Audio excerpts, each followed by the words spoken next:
Is your car keeping you broke? In this video, we'll talk about some of the rules of thumbs when it comes to car payments to make sure it doesn't blow up your finances.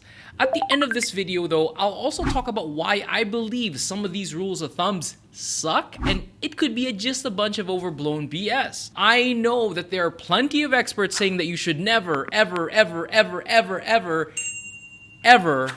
buy a new car, always get it used, and pay with cash. But I don't necessarily agree with that either. First, I just want to say that I don't subscribe to the idea that every single financial decision or advice should be prescriptive for everybody. Every time I hear somebody say always, never, has to be, it just makes me think twice. I don't typically like rules of thumbs, but there are some useful ones and we'll go over them in this video. I believe that financial planning is about informed choices and also quality of life more than just wealth optimization. So if your wheels, your whip, your ride, your car, if that moves you, I want you to get after it. But make sure that you can afford it and it doesn't blow up all your other goals. I also have an inherent bias when I look at car purchases because I've never bought a new car. We also haven't had a car payment in the last 10 years. So I'm probably not the right person to ask regarding this because it's not something I currently prioritize. We're probably due for another car, but at this point in my life and my goals, I don't think I'll ever buy a car off the lot unless I'm at the point where I'm picking up collector vehicles with limited runs. So let me share my thoughts on this. Money does not possess me. Money? What is it, money? Somebody gonna have to tell the truth and I'm gonna tell it. So let's talk about my personal choices. At 29, I'm still really young and my focus financially is building up an asset base so that I can grow my wealth for what I need now and what I want to leave behind. Cars, for the most part, are liabilities and not assets, even if manufacturers spend billions and billions and billions of dollars to make you feel otherwise. The more luxurious the line, the more they typically spend on advertising to make you feel like it's an asset. But it's not. It sucks. See, assets feed you, while liabilities, they tend to eat you. A car costs you in 3 ways: maintenance, lease or interest payments on your loan, and in depreciation. Cars depreciate like crazy. If you don't know what that is, it means it loses value consistently. It's the opposite of trying to build something. According to experts, cars tend to lose about 20% of their value in the first year alone. And after 5 years, it's worth about half of what you paid for. So for that reason, I'm out. This gets even worse though. When you look up car loans and advertised monthly payments now, it's not uncommon to see 72 and 84 month terms. If you sold a car at any given point during that term, you're virtually guaranteed to be underwater on the loan because the loan balance is gonna be higher than the value of the depreciated car. This means you'll have to write a check to sell your car. You'll have to pay to sell the car. That's kind of the opposite, right? Most people also fall into a trap known as mental accounting. So instead of reallocating car payments after the car loan has been paid off, it's easy for them to keep thinking that, oh, I'm gonna keep using this as my car budget going forward. So the cycle continues. Another financed car, another car loan, and it just goes on and on and on. And in fact, dealerships take advantage of this. Hey sir, do you wanna upgrade your car? You deserve it. You've been working really hard. Plus, with your new status, you want a car that matches it, right? But I still have a loan outstanding in my car. My car is perfectly fine as it is.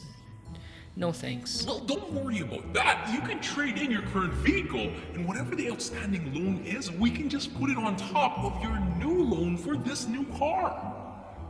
Here's the best part. You get into that car today, and your monthly payment is gonna stay the same. How's that sound? Here's really the best part.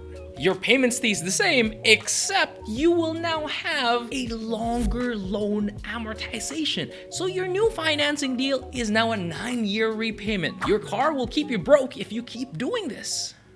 So don't be like everybody else. You smarter than that. So how much are car loans costing Canadians? This Globe and Mail article from 2015 says most of us paid about $570 a month for a new vehicle, and leases were slightly cheaper, but I don't typically like that as a financial choice. This updated article here says that the average Canadian and the average payment is about $750 now, while a used car payment is at about $366. If you bought a car worth $40,000 and financed it over 5 years, you'd have about $5,000 in interest payments alone. And at that point, your car is going to be worth $20,000. Do you know how much you'd have if you invested $750 instead? It'll be worth $53,000. After 10 years, it's worth $72,000, while the car is worth less than $10,000. After 20 years, your investments are worth $136,000, and who cares what the car is worth because you probably would have replaced it by then. If you didn't touch this for 30 years, it'd be worth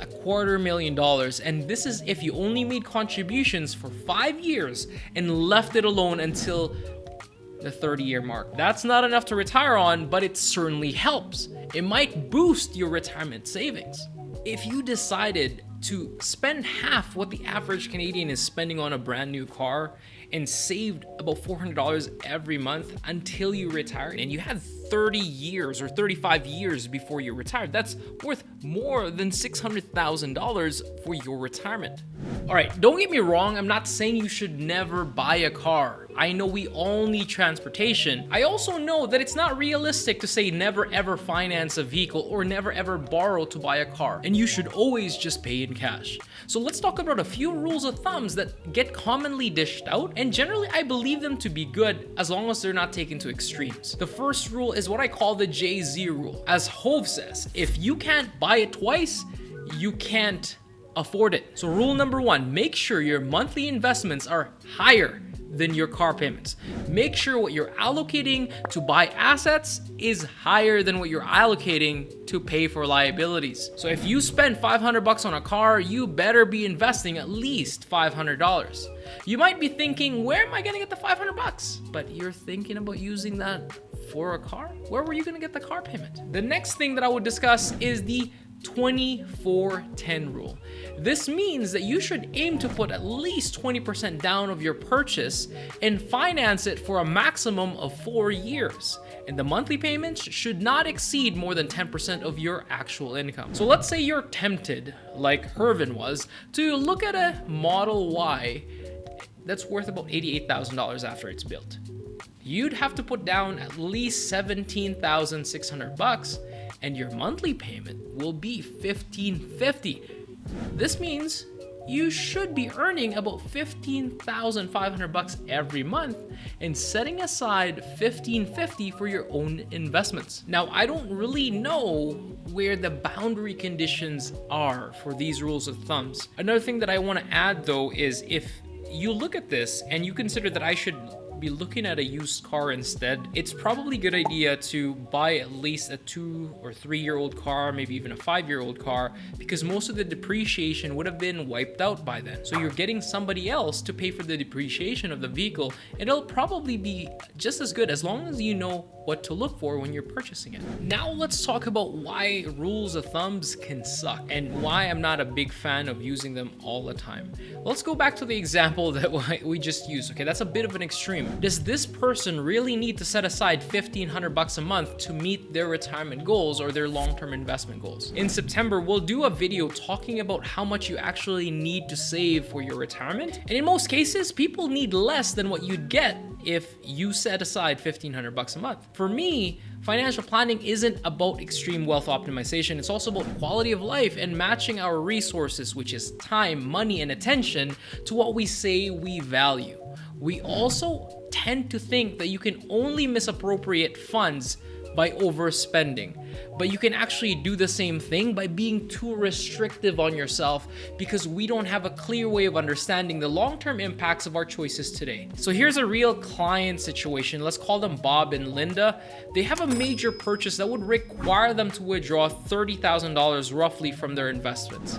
Understandably, they were scared of the tax implications and how it would impact their retirement plan. We talked walked through it, we ran the math, and after the withdrawal, without changing anything else in their plan, their monthly viable income dropped slightly from $6,200 to $6,100. They decided to go ahead with this project because their plan actually only needs them to spend about $5,000 every month in retirement. But without that financial plan, we would have had nothing to back our decision into. So make sure you start considering looking into your actual savings requirement based on what you need long term. See, I believe that if you're really a car guy and one of the dreams that you've always had to work for and what's giving you focus is to drive a Porsche GT3 RS one day, there's nothing wrong with that. Even if you wanted to drop $50,000 on a RX-7 just so that you can soup it up, there's nothing wrong with it if that's what you've always wanted as a kid and that's a value that you want to allocate resources to, as long